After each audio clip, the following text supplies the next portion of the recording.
ગુજરાત સરકારની નવી industrial policy 2026 જાહેર થઈ છે। મુખ્યમંત્રી ભૂપેન્દ્રભાઈ પટેલની હાજરીમાં મહત્વપૂર્ણ જાહેરાત, જ્યાં 16 થ્રસ્ટ સેક્ટર્સ અને 5 સિલેક્ટેડ સેક્ટર્સને વિશેષ પ્રોત્સાહન, ગ્રીન એનર્જી, સેમિકન્ડક્ટર અને ન્યુક્લિયર પાવર પર પણ ફોકસ અપાયું છે।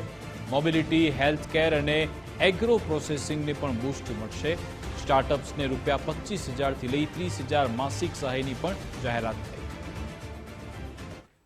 એમએસએમઈ લાખો પરિવારની આજીવિકા, સ્થાનિક રોજગારી, ઇનોવેશન અને ઉદ્યોગ સાહસના કેન્દ્ર છે। આ નવી નીતિમાં માત્ર મોટા ઉદ્યોગ જ નહીં, પરંતુ એમએસએમઈ, સ્ટાર્ટઅપ, મહિલા ઉદ્યોગ સાહસિકો, પ્રથમ પેઢીના ઉદ્યોગકારો અને યુવાનોને પણ વિકાસના કેન્દ્રમાં રાખ્યા છે। એ સૌથી મહત્વપૂર્ણ પાસું છે। સ્ટાર્ટઅપ્સને સસ્ટેનેબલ એલાઉન્સ, સીડ સપોર્ટ, વ્યાજ સહાય, મહિલા કો ફાઉન્ડર ધરાવતા સ્ટાર્ટઅપ માટે વિશેષ સહાય જેવા વધારાના પ્રોત્સાહનો પણ આપવામાં આવ્યા છે। મહિલા ઉદ્યોગ સાહસિકોને વધારાના વ્યાજ સહાય, ભાડા સહાય, કુશળતા વિકાસ કાર્યક્રમો અને મહિલા સ્ટાર્ટઅપ માટે વિશેષ પ્રોત્સાહનો આપવામાં આવ્યા છે। આ પ્રોત્સાહનોથી થનારો વિકાસ માત્ર આર્થિક નહીં, પરંતુ યુવાનો અને મહિલાઓ માટે સોશિયલ ચેઇનનું પણ સશક્ત માધ્યમ બનશે। આ નીતિનું સૌથી મહત્વનું પાસું ગ્રીન અને સસ્ટેનેબલ ઇન્ડસ્ટ્રીઝ ડેવલપમેન્ટ છે। ગુજરાત ઔદ્યોગિક નીતિ 2026માં green industries park, waste water recycling, zero liquid discharge, cleaner production technology અને સર્ક્યુલર ઇકોનોમીને પ્રોત્સાહન અપાયું છે।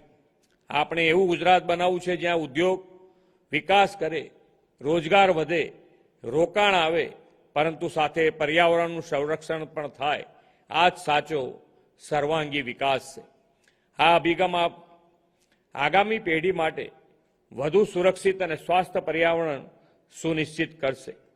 આ નીતિમાં માત્ર રોકાણ નહીં, પરંતુ સંતુલિત પ્રાદેશિક વિકાસ પર વિશેષ ભાર મૂકવામાં આવ્યો છે।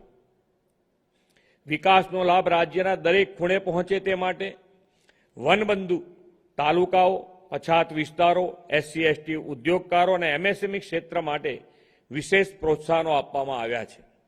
ગુજરાતની નવી ઔદ્યોગિક નીતિ 2026 4 મજબૂત આધારસ્તંભ પર ઊભી છે। ઇન્વેસ્ટમેન્ટ અને ઉત્પાદન, ઇનોવેશન અને research, skill and employment, sustainability and inclusive development. આ ચારેય પાસાઓને એક સાથે જોડતી આ નીતિ ખરેખર એક હોલિસ્ટિક ઇન્ડસ્ટ્રીયલ ઇકોસિસ્ટમ ઊભી કરશે। સાથે ગુજરાતને ઔદ્યોગિક ઇનોવેશન, અદ્યતન સંશોધન અને વૈશ્વિક ટેકનોલોજી વિકાસનું કેન્દ્ર બનાવવામાં મદદરૂપ બનશે। ગુજરાતને વિશ્વનું સૌથી વધુ સ્પર્ધાત્મક, ઇનોવેટિવ અને સસ્ટેનેબલ ઇન્ડસ્ટ્રીયલ ડેસ્ટિનેશન બનાવીએ અને make in India, make for the વર્લ્ડનો સંકલ્પ આ પોલિસી પાર પાડશે।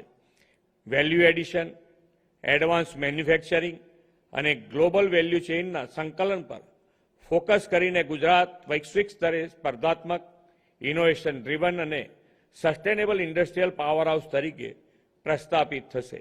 આ લક્ષ્યથી વિકસિત ગુજરાતથી વિકસિત ભારત 2047 બનાવવામાં વેપાર ઉદ્યોગ જગતનો પણ હંમેશા સહયોગ મળતો રહેશે, એવા વિશ્વાસ સાથે વિરમું છું।